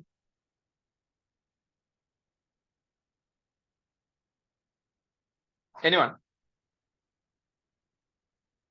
Indian Railway. Indian Railway എന്താ?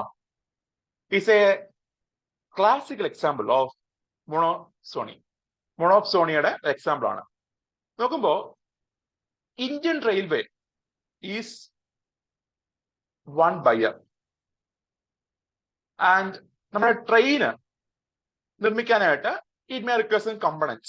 ഈ ട്രെയിന് ചില പാർട്സ്, ചില കമ്പണൻസ് ആവശ്യം ഉണ്ടാവും, ചില പാർട്സോ കമ്പണൻസോ ആവശ്യമാണ്.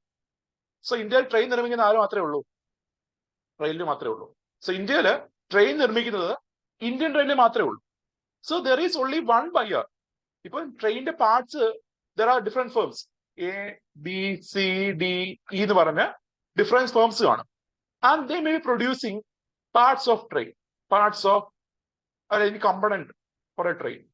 നമ്മുടെ എഞ്ചിന്റെ ഏതെങ്കിലും കമ്പണന്റ് അല്ലെങ്കിൽ എന്തെങ്കിലും പാർട്സ് എന്തുണ്ട് A, B, C, D, E എന്ന് പറഞ്ഞ കമ്പനികൾ നിർമ്മിക്കുന്നുണ്ട്. അത് നോക്കുവാണെങ്കിൽ ഇവരെല്ലാം നിർമ്മിക്കുന്ന ആർക്ക് വേണ്ടിയാ? റെയിൽവേക്ക് വേണ്ടി മാത്രമാണ്. കാരണം ഇന്ത്യയിൽ ട്രെയിൻ നിർമ്മിക്കുന്നത് റെയിൽവേ മാത്രമേ ഉള്ളൂ. Which means too many sellers ഉണ്ട്. ഇപ്പൊ സെയിം ഐറ്റം ആയിരിക്കും. ഇപ്പൊ നമ്മുടെ ട്രെയിനിൽ ഏതെങ്കിലും ഒരു പാർട്ട് ആയിരിക്കും. ആ ഒരു പാർട്ട് നിർമ്മിക്കുന്നത് എന്താ?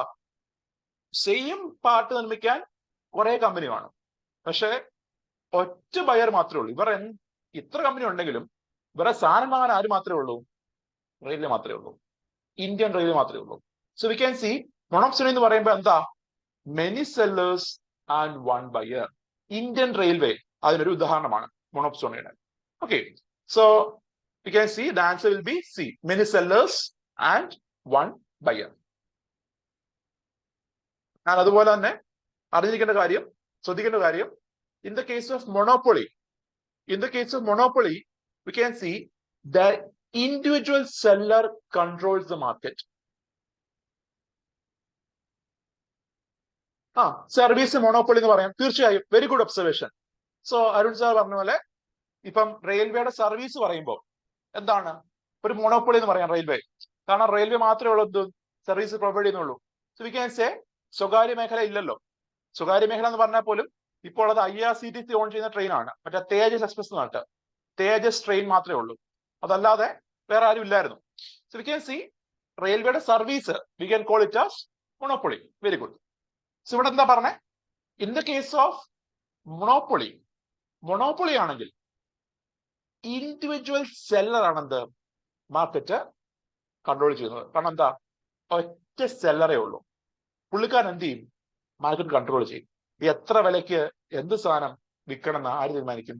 ഈ പറഞ്ഞ സെല്ലറിന് ഒരു അപ്പർ ഹാൻഡ് ഉണ്ട്. കാരണം എന്താ, കോമ്പറ്റീഷൻ കുറവാ, കോമ്പീറ്റ് ചെയ്യാൻ വേറെ ആരും ഇല്ല, അവര് മാത്രമേ ഉള്ളൂ, എനിക്ക് ശേഷം വേറെ ആരും ഇല്ല. Which means he will be controlling the market. അതുപോലെ in the case of monopolized market, നമ്മളിപ്പോ കണ്ട മോണോപ്സോണി മാർക്കറ്റില്, in the case of monopolized market എന്താ പ്രത്യേകത? Single buyer Indian railway dominate ചെയ്യുന്നു, അല്ലെങ്കിൽ സിംഗിൾ ബയർ എന്ത് ചെയ്യുന്നു, ഡോമിനേറ്റ് ചെയ്യുന്നു. Okay, next question. Consider the consumption of 3 commodities A, B and C in a country. The patterns of consumption regarding these commodities are if. So 3 item ഉണ്ട് നമ്മുടെ എക്കണോമിയിൽ, A, B, C.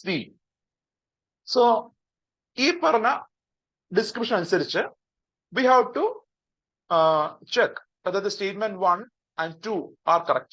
ഈ statement 1 ഉം 2 ഉം ശരിയാണോ തെറ്റാണോ എന്ന് പറയണം. So ഫസ്റ്റ് സ്റ്റേറ്റ്മെന്റ് എന്താണ്? If price of A rises, C is more consumed.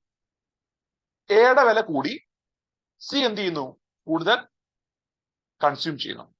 For example tea, coffee, ചായപ്പൊടിയുടെ വില കൂടി, തേയിലയുടെ വില കൂടി, ആൾക്കാർ എന്ത് ചെയ്തു, കൂടുതൽ കോഫി കൺസ്യൂം ചെയ്തു. ഓർമ്മയുണ്ടാവുമല്ലോ, നമ്മളന്ന് പറഞ്ഞില്ലേ, ഇതിനെന്താ പറയുന്നത്? when the price of one item increases, consumption of another item increases. And എന്ത് പറയും? These two goods are എന്ത് ഗുഡ്സ് ആണ്? Substitute goods. Substitute goods. So we can see A അല്ലെങ്കിൽ C is substitute to A. Coffee is substitute to tea എന്ന് പറയുന്ന പോലെ C is substitute to A. C എന്താണ്? C is substitute to A. Then അടുത്ത statement എന്താണ്? If the price of B rises, A is less consumed. B യുടെ price കൂടുമ്പോൾ A കുറച്ച് consume ചെയ്യുന്നു. ബ്രെഡ് ആൻഡ് ബട്ടർ എടുക്കാം, ബ്രെഡിന്റെ പ്രൈസ് ഇൻക്രീസ് ചെയ്തു, ബട്ടറിന്റെ consumption കുറഞ്ഞു. ഇതെന്താ പറയുന്നത്? ബ്രെഡും ബട്ടറും can be called as what type of goods? എന്തായിരുന്നു? ബ്രെഡും ബട്ടറും എന്ത് ടൈപ്പ് ഓഫ് ഗുഡാണ്? വെരി ഗുഡ്, കോംപ്ലിമെന്റ് ഗുഡ്സ് അല്ലേ? So you can see B rise ചെയ്തു, എ കൂടുതൽ കൺസ്യൂം ചെയ്തു, വിച്ച് മീൻസ് ബിയും എയും കോംപ്ലിമെന്റ് ഗുഡ്സ് ആണ്. സോ ഇവിടെ പറഞ്ഞ എന്താ? പക്ഷേ B is substitute for A എന്നാ പറഞ്ഞേ, ആണോ? അല്ലല്ലോ, കോംപ്ലിമെന്റ് ആണ്. അതുപോലെ C is complement to A ആണോ? അല്ല, നമ്മൾ പറഞ്ഞു സബ്സ്റ്റിറ്റ്യൂട്ട് ആണ്, വിച്ച് മീൻസ് ട്രൂവും തെറ്റാണ്. ചോദിച്ചത് എന്താണ്? ഏതാണ് ഇൻകറക്റ്റ് എന്ന് ചോദിച്ചത്. ഇവിടെ എന്താണ് കറക്റ്റ് അല്ലേ ചോദിച്ചത്? ഇൻകറക്റ്റ് ആ ചോദിച്ചത്. V can C both 1 and 2 are incorrect. So answer will B C. Then which is the sector that represents the highest category of decision makers who formulate guidelines in industry, government departments, data interpretation, evaluation of new technologies? ഏതാണ്? പറഞ്ഞാണ് tertiary മേഖലയെ further classify ചെയ്യാം based on the practice followed by World Bank or World Economic Forum. എങ്ങനെയൊക്കെയാണ്? quaternary and quinary. And quaternary എന്ന് പറയുമ്പോൾ it is more related to education sector ആണ്, government sector ആണ്. Like അതിനകത്ത് വരുന്നത് എന്തൊക്കെയായിരുന്നു? IT മേഖല, എഡ്യൂക്കേഷൻ, അതൊക്കെ ഇവിടെ വരുമായിരുന്നു, ക്വാർട്ടർലി വരുമായിരുന്നു. ദെൻ ക്യൂണറി എന്ന് പറയുമ്പോൾ highest category of decision makers. നമ്മൾ പറഞ്ഞ ഡിപ്ലോമാറ്റ്സ്, IAS ഓഫീസേഴ്സ്, മിനിസ്റ്റേഴ്സ്, അതുപോലെ ഈ പറഞ്ഞ KS ഓഫീസർ പറയാം. കാരണം KS ഓഫീസർ ആയാലും ഹയസ്റ്റ് പൊസിഷൻ വരുന്ന ഡെസിഷൻ മേക്കേഴ്സ് ആണ്. So we may include them also. So answer എന്താ? It is quinary. C is the right answer. Then which among the following are included in the tertiary sector? Tertiary മേഖല വരുന്ന ഏതൊക്കെയാണെന്ന്? Forestry ഇല്ലല്ലോ. Forestry ഏതാ? Primary. Water supply secondary. Transportation tertiary. Electricity secondary. Storage tertiary. So ഏതൊക്കെ വരും? 3 ഉണ്ട്, 5 ഉണ്ട്. ഇതൊക്കെ സിമ്പിൾ ആയതുകൊണ്ടാണ് these questions does not require much explanation. കാരണം ഓൾറെഡി ഞാൻ പറഞ്ഞ കാര്യമാണ്. സോ ആൻസർ എന്താ? അപ്പം answer will B D, 3 and 5. Then അതുപോലെ while answering this question you can use the strategy. ഞാൻ അന്ന് പറഞ്ഞ ഓർമ്മയുണ്ടോ? ഏതായിരുന്നു? നമ്മുടെ എലിമിനേഷൻ ടെക്നിക്ക് എന്ത് ചെയ്യാം? നിങ്ങൾക്ക് അപ്പളം വിട്ട് നോക്കുക. നിങ്ങൾക്ക് അറിയാവുന്ന നോളജ് വെച്ച് നിങ്ങൾക്ക് ഒരു ഉത്തരം അറിയില്ലെങ്കിൽ try to use this technique also, elimination technique also, while answering the question. Then which of the following could be considered as the demerits of capitalist economy? മുതലാളിത്ത വ്യവസ്ഥയിൽ ഡീമെറിറ്റ്സ് എന്ന് പറയാൻ പറ്റുന്ന ഏതൊക്കെയാണ്? ലേബർ എക്സ്പ്ലോയിറ്റേഷൻ ഉണ്ടല്ലോ, തൊഴിലാളി ചൂഷണം നമുക്ക് കാണാൻ കഴിയും. കാരണം എന്താ? സർക്കാർ ഇന്റർഫറൻസ് ഇല്ല. Labourers may be engaged for overtime, may not be getting compensation for their overtime work. So തൊഴിലാളി ചൂഷണം ഉണ്ട്. ത്രെറ്റ് ഓഫ് ഓവർ പ്രൊഡക്ഷൻ ഉണ്ടല്ലോ.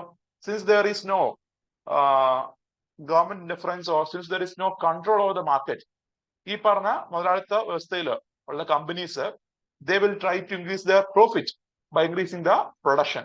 നമ്മൾ കണ്ടിരുന്നു 1929 to 39 വരെ ഉണ്ടായിരുന്ന ഗ്രേറ്റ് അമേരിക്കൻ ഡിപ്രഷനിലും ഈ പറഞ്ഞ സ്റ്റോക്ക് മാർക്കറ്റ് ക്രാഷ് സമയത്ത് അതിനനുബന്ധമായിട്ട് ഓവർ പ്രൊഡക്ഷന്റെ ഒരു ഇഷ്യൂ അവിടെ ഉണ്ടാവുന്നുണ്ട്. കാരണം എന്താ? ഞാൻ അന്ന് പറഞ്ഞ ഓർമ്മയുണ്ടോ? Roaring 20s, the period of roaring 20s, 1920 മുതൽ 29 വരെയുള്ള ആ കാലത്ത് പറയുന്നതാണ് എന്ത്? Roaring 20s. High economic growth, high economic expansion ഉള്ള ടൈമാണ്. സോ ആ ടൈമില് ഈ പറഞ്ഞ ത്രെറ്റ് ഓഫ് ഓവർ പ്രൊഡക്ഷൻ, അതുമൂലം ലോസ്, അതുമൂലം ഉണ്ടാകുന്ന ജോബ് ലോസ് ഒക്കെ അമേരിക്കൻ എക്കണോമിയിൽ കാണുന്നുണ്ട്. സോ 2ഉം ശരിയാണ്. ദെൻ സ്റ്റേറ്റ് മോണോപ്പൊളി അല്ലല്ലോ. സ്റ്റേറ്റ് മോണോപ്പൊളി വരുന്ന എവിടെ ആയിരുന്നു? സോഷ്യലിസ്റ്റ് എക്കണോമിയിലായിരുന്നു. ത്രെറ്റ് ഓഫ് ഗവൺമെന്റ് ഇന്റർഫറൻസ് അത് വരുന്നില്ല. എവിടെ വരുന്നേ? നമ്മൾ പറഞ്ഞു മിക്സ്ഡ് എക്കണോമി വരുമ്പോഴാണെന്ത്? സർക്കാർ ഇടപെടും എന്നൊരു ത്രെറ്റ് അവിടെ ഉണ്ടാകുന്നത്. സോഷ്യലിസ്റ്റ് ആണെങ്കിൽ സർക്കാർ മാത്രമല്ലേ ഉള്ളൂ, ത്രെറ്റ് ഒന്നുമില്ല. എന്നാൽ മിക്സ്ഡ് എക്കണോമി ആണെങ്കിൽ സർക്കാർ ഇന്റർവ്യൂ ചെയ്യാം എന്നൊരു ത്രെറ്റ് അവിടെ നിൽപ്പുണ്ട്. ഞാൻ അന്ന് പറഞ്ഞല്ലോ 1991 മുന്നേ ഈ ത്രെറ്റ് വളരെ കൂടുതലായിരുന്നു. സോ ആ സമയത്ത് ഇന്ത്യയിലുണ്ടായിരുന്ന പല സ്ഥാപനങ്ങളെയും നമ്മൾ നാഷണലൈസ് ചെയ്യുന്നുണ്ട്. അതുപോലെ തന്നെ ഇന്ത്യയിലുള്ള ബാങ്കുകൾ നാഷണലൈസ് ചെയ്യുന്നുണ്ട്. So threat of government interference or nationalisation, ദേശസാത്കരണം, നാഷണലൈസേഷൻ എന്നൊരു ഇഷ്യൂ അവിടെ ഉണ്ടായിരുന്നു. സോ ആൻസർ എന്താ? അപ്പം 1 ഉണ്ട്, 2 ഉണ്ട്. Answer will B D, 1 and 2 only. Then an economy in which the business is largely controlled and owned by private sector. So private sector largely control ചെയ്തു on ചെയ്യുന്ന economic എന്താ പറയുന്നത്? It is called as market economy. Planned economy, centralized economy. These are the 2 other names or subcategory അല്ലെങ്കിൽ socialist എക്കണോമിയുടെ മറ്റൊരു നാമങ്ങളാണ് ഈ പറഞ്ഞ planned economy, അതുപോലെ centralised economy എന്നൊക്കെ പറഞ്ഞ. സിമ്പിൾ ആൻസർ എന്താ? Answer will be A. Then Veblen good, a good for which demand increases with increasing price because of its exclusive nature and status symbol. ഓർമ്മയുണ്ടല്ലോ, അന്ന് ഞാൻ പറഞ്ഞാണ് വെബ്ലൻ ഗുഡ്സ് എന്താണെന്ന്. എന്താണ്? അന്ന് എക്സാമ്പിൾ പറയുന്നു ഐഫോൺ, അതുപോലെ ഡയമണ്ട്, പ്ലാറ്റിനം, ഇതൊക്കെ എന്ന് പറയുമ്പോൾ എന്താ, ഇതിന് ഡിമാൻഡ് എപ്പോഴാണ് ഉണ്ടാവുന്നത്? When there is high price. ഉൽപ്പന്നങ്ങളുടെ വില കൂടുമ്പോൾ, ഹൈ പ്രൈസ് ഉള്ളപ്പോ ആ ഉൽപ്പന്നത്തിന്റെ എക്സ്ക്ലൂസീവ് നേച്ചർ കൊണ്ട്, അതിന്റെ ഒരു സ്റ്റാറ്റസ് കൊണ്ട് ആൾക്കാർക്ക് ഒരു പ്രൈഡ് കാണിക്കാനായിട്ട് ആൾക്കാർ എന്ത് ചെയ്യും? അത് കൂടുതലും കൺസ്യൂം ചെയ്യും. അതിന് പറഞ്ഞായിരുന്നു കോൺസ്പിക്വസ് കൺസംഷൻ. കോൺസ്പിക്വസ് കൺസംഷൻ ഓർമ്മയില്ലേ? വെബിളും ഗുഡ്സ് എന്ന് പറയുമ്പോൾ എന്താണ്? പ്രൈസ് കൂടുമ്പോൾ ഡിമാൻഡ് കൂടും. These are the goods which R rare or which are of high price, whose demand increases, whose consumption will increase by the rich people when there is high price. ഈ ഉൽപ്പന്നത്തിന് വില കൂടുമ്പോ ആൾക്കാർ എന്ത് ചെയ്യും? Rich population, എല്ലാവരും അല്ല, rich population എന്ത് ചെയ്യുന്നു? ഇത് കൂടുതലും കൺസ്യൂം ചെയ്യുന്നു. As A master of their status, as A matter of their pride, അവരുടെ ഒരു പ്രൈഡിന്റെ ഭാഗമായിട്ട് അല്ലെങ്കിൽ സ്റ്റാറ്റസിന്റെ ഭാഗമായിട്ട് എന്ത് ചെയ്യും? ആൾക്കാർ ഇത് കൺസ്യൂം ചെയ്യും. അതുപോലെ നോൺ റിവർസ്, നോൺ എക്സ്ക്ലൂഡബിൾ എന്തായിരുന്നത്? It is public good. പറഞ്ഞല്ലേ, പബ്ലിക് ഗുഡ് എന്ന് പറഞ്ഞാൽ എന്താ? These are the goods which are non excludable and non rivalrous in nature. ആരെയും മാറ്റി നിർത്താൻ പാടില്ല. അതുപോലെ ഈ ഉൽപ്പന്നം ഒരു വ്യക്തി കൂടുതൽ കഴിച്ചു എന്ന് പറഞ്ഞുകൊണ്ട്, അല്ലെങ്കിൽ ഈ ഒരു ഉൽപ്പന്നം ഒരു വ്യക്തി കൂടുതൽ കൺസ്യൂം ചെയ്യുമെന്ന് പറഞ്ഞുകൊണ്ട് മറ്റു വ്യക്തിക്ക് അത് കിട്ടാണ്ടിരിക്കാൻ പാടില്ല. സോ എല്ലാവർക്കും എന്ത് ചെയ്യണം? അവിടെ ആയിരിക്കണം. So when a person consumes more item, it will not eliminate or it will not exclude others from consume it. അതാണ് നോൺ റിവൽറസ് എന്ന് പറഞ്ഞത്.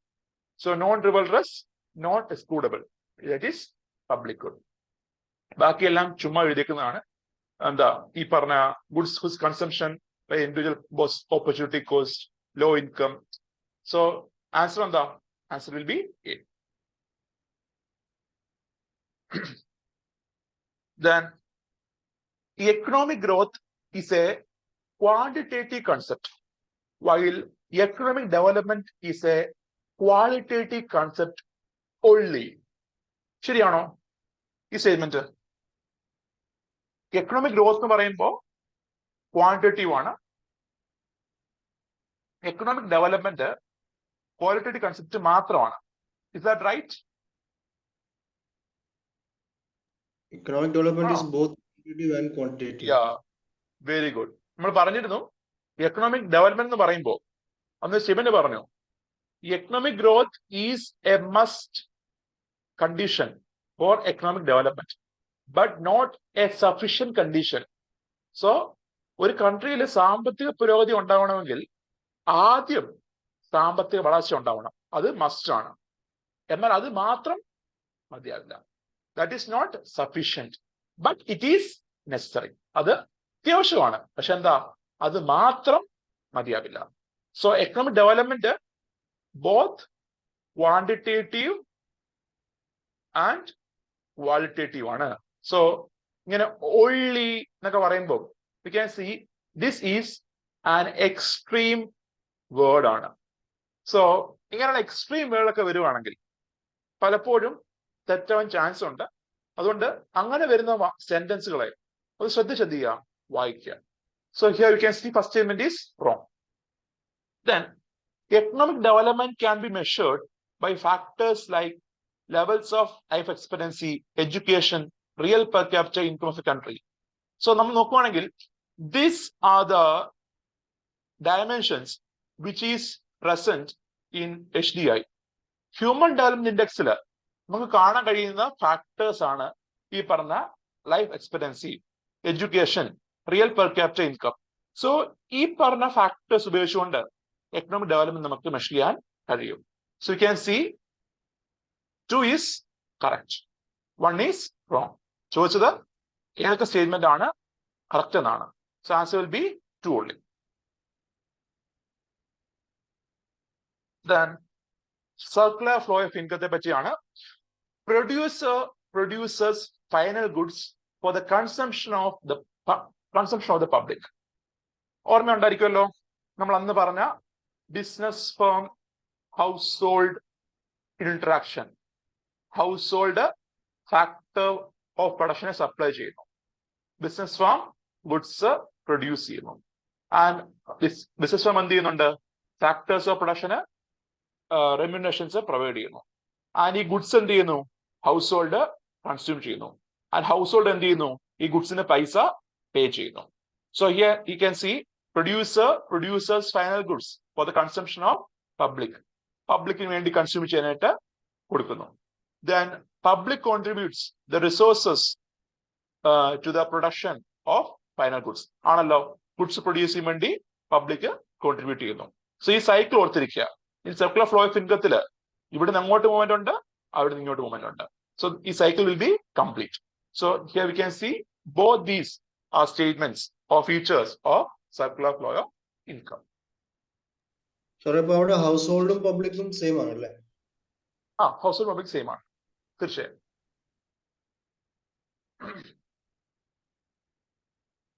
Next is factors of production and their remuneration. Factors of production and remuneration. Land എന്താണ്? Interest അല്ല. Land എന്താ? Rent ആണ്. Labour wage. Entrepreneur profit. Capital എന്താ പറയുന്നത്? It is interest. So we can see 2 ഉം 3 മാത്രമാണ് ശരി, ബാക്കി രണ്ടും തെറ്റാണ്. ലാൻഡ് എന്താണ്? It is for land it is rent. For capital it is interest. So answer will be 2 and 3. ചോദിച്ചത് എന്താ? കറക്റ്റ് ഓപ്ഷൻ ആണ്. ഏതൊക്കെയാണ് കറക്റ്റ് എന്നാണ്. Then which of the following statements regarding Indian economy post liberalization is or are correct എന്നാണ്. So liberalization ശേഷം, which means LPG reform ശേഷം Indian എക്കണോമിയുടെ ഒരു അവസ്ഥയെ ചോദിച്ചേക്കുന്നത്. Post 1991 reforms and enormous increase in the share of industrial sector in GDP has occurred. ആണോ? ഞാൻ അന്ന് പറഞ്ഞിരുന്നു, പോസ്റ്റ് 1991 വ്യവസായിക മേഖല വാസ് സ്റ്റാഗ്നന്റ് ആണ്. ഒരു വലിയ ഗ്രോത്ത് ഒന്നും ഉണ്ടായിട്ടില്ല. 25 to 30 ആ റേഞ്ചിൽ തന്നെയാണ് എന്ത് 91 മുതൽ 2023 വരെ എന്ത് ചെയ്യുന്നത്? ഈ പറഞ്ഞ വ്യവസായ മേഖല നിൽക്കുന്നത്. So we can C an enormous increase. ഇതാണ് ക്യാച്ച് വേർഡ്. ഞാൻ പറഞ്ഞല്ലോ, ഞാൻ എക്സ്ട്രീം വേർഡ് ഒക്കെ വരുമ്പോ ആ സ്റ്റേറ്റ്മെന്റ് എന്ത് ചെയ്യുക? ഒന്നുകൂടെ ഒന്ന് വായിക്കുക. Okay, so we can see enormous increase has not happened. മറിച്ച് we can see there was stagnation ആണ് ഉണ്ടായത്.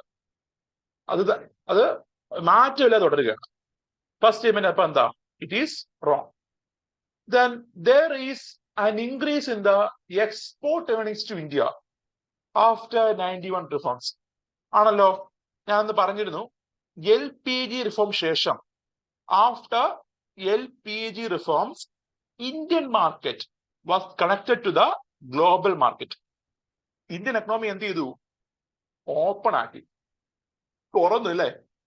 Indian economy was opened, which means there was movement of goods, movement of people. ആൾക്കാർ അങ്ങോട്ട് മൂവ് ചെയ്യുന്നു, goods move ചെയ്യുന്നു, factors of production move ചെയ്യുന്നു. So we can C ഈ പറഞ്ഞ export 91 ശേഷം ഇംപ്രൂവ് ചെയ്യുന്നുണ്ട്. എക്സ്പോർട്ട് ഏർണിംഗ്സ് അതുകൊണ്ട് V can see there is an increase. Second is correct. Then third, there was a fall in the contribution of agriculture sector in India's GDP post 1991. തീർച്ചയായും.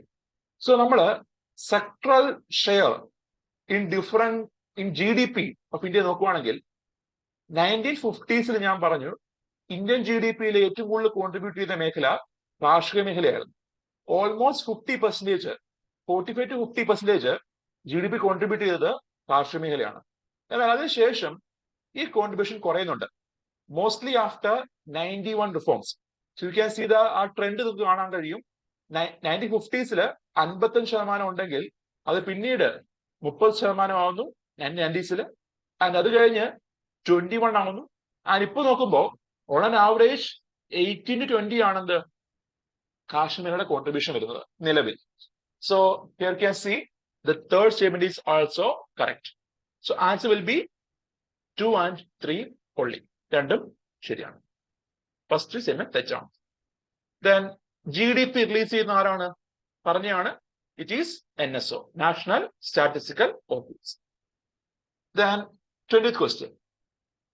An economic system in which it is only the government which decides what is good for the people of the country and how it is to be produced and distributed. ഒരു ഉൽപ്പന്നം എങ്ങനെ നിർമ്മിക്കണം, എങ്ങനെ distribute ചെയ്യണം, ഇതെല്ലാം നിർണ്ണയിക്കുന്നത് government മാത്രമാണെങ്കിൽ that economy system is called as എന്ത്? Socialist economy. മിക്സ്ഡ് എക്കണോമി എന്ന് പറയുമ്പോൾ അതല്ല, ക്യാപിറ്റലിസ്റ്റ് അല്ലേ അല്ല, open market economy, other name for capitalist economy. So you can see answer എന്താ? അപ്പോ answer will be P. And the detailed key provide ചെയ്തിട്ടുണ്ട്. And this is an excerpt from NCERT. നമ്മുടെ +2 NCERT എടുത്തൊരു excerpt ആണ്. So we can read it. Then nationalism of a country can be measured by which of the following methods? ഏതൊക്കെ method ആണ്? Product, income, expenditure. Double counting is not a method. Double counting is not a method for estimating national income. National income estimate ചെയ്യുന്നതിന്റെ method അല്ല. So you can see 1 ഉണ്ട്, 2 ഉണ്ട്, 3 ഉണ്ട്. Option A is the right answer. Simple ആണ് അല്ലേ? നമ്മൾ നേരത്തെ പറഞ്ഞതാണ്. Then economic planning is an essential feature of which type of economy? ഏത് മേഖലയുടെ essential feature ആണ് economic planning? Here you can see capitalist economy, free market economy, market economy. ഇതെല്ലാം എന്താ? സെയിം ആണ്. ആൻഡ് മലയാള വ്യവസ്ഥയിൽ സാമ്പത്തിക ആസൂത്രണം എന്ന ആശയം നമുക്ക് കാണാൻ കഴിയില്ല. 1928 ജോസഫ് സ്റ്റാലിൻ റഷ്യയിൽ കൊണ്ടുവരുന്നതാണ് സാമ്പത്തിക ആസൂത്രണം. സോ 1928 സ്റ്റാലിനാണ് ഈ പറഞ്ഞ എക്കണോമിക് പ്ലാനിങ് എന്ന ആശയം റഷ്യയില് USSR കൊണ്ടുവരുന്നത്. And you can C it is A feature of socialist economy. A is the right answer. Then which of the following is a non-renewable resource? Renew ചെയ്യാത്ത resource ഏതാണെന്ന് ചോദിച്ചത്. So tidal energy, നിങ്ങൾ ചിലപ്പോൾ video കണ്ടു കാണും. നമ്മുടെ wave അല്ലെ, നമ്മുടെ ടൈഡിന്റെ അനുസരിച്ച് മൂവ്മെന്റ് അനുസരിച്ച് നമ്മൾ എന്ത് ചെയ്യുന്നു? ഈ പറഞ്ഞ എനർജി പ്രൊഡ്യൂസ് ചെയ്യുന്ന ഒരു രീതിയാണ് tidal energy. Solar energy from sunlight, firewood it is also renewable ആണ്. കാരണം എന്താ? ഈ പറഞ്ഞ മരക്കാല്, ഈ പറഞ്ഞ ഫയർവുഡ് എന്ന് പറയുമ്പോൾ വിറക് കൊള്ളിയതാണ്, ദാറ്റ് ഈസ് റിന്യൂവബിൾ ആണ്. എന്നാൽ natural gas it is known renewable ആണ് അല്ലെ? നാച്ചുറൽ ഗ്യാസ് എന്താ?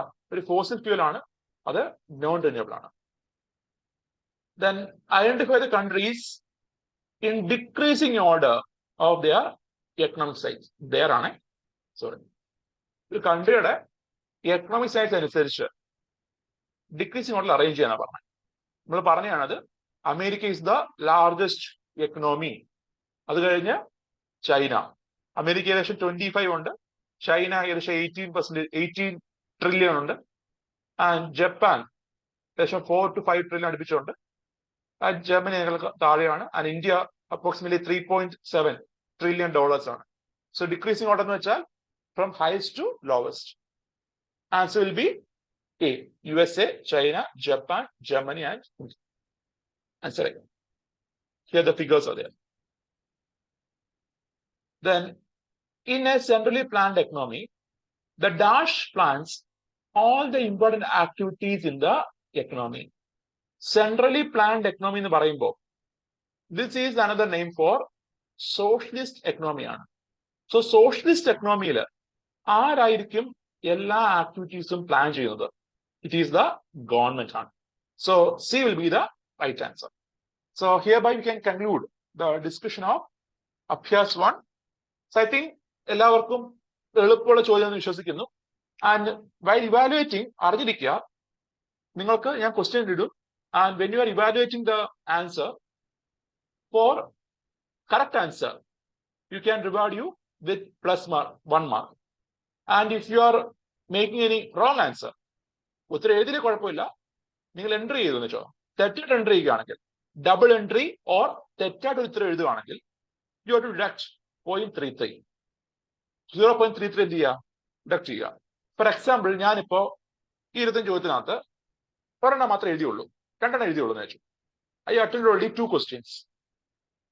അതില് ഒരെണ്ണം ഞാൻ ശരിയാക്കി, ഒരെണ്ണം തെറ്റിച്ചു. Which means 1 എനിക്ക് കിട്ടി. Minus I have to deduct wrong answer. എത്രയാണ്? ഒരെണ്ണം തെറ്റി. എത്ര മാർക്ക് കൊടുക്കണം? 1 into 0.33. So approximately 0.67 ആയിരിക്കും എന്റെ മാർക്ക്. So നിങ്ങൾ എങ്ങനെ എന്ത് ചെയ്യുക? മാർക്ക് കാൽക്കുലേറ്റ് ചെയ്യുക. Okay. So I think we can end the discussion of Abhyaas 1. And any doubt regarding this discussion, regarding this question? എന്തെങ്കിലും സംശയമുണ്ടോ?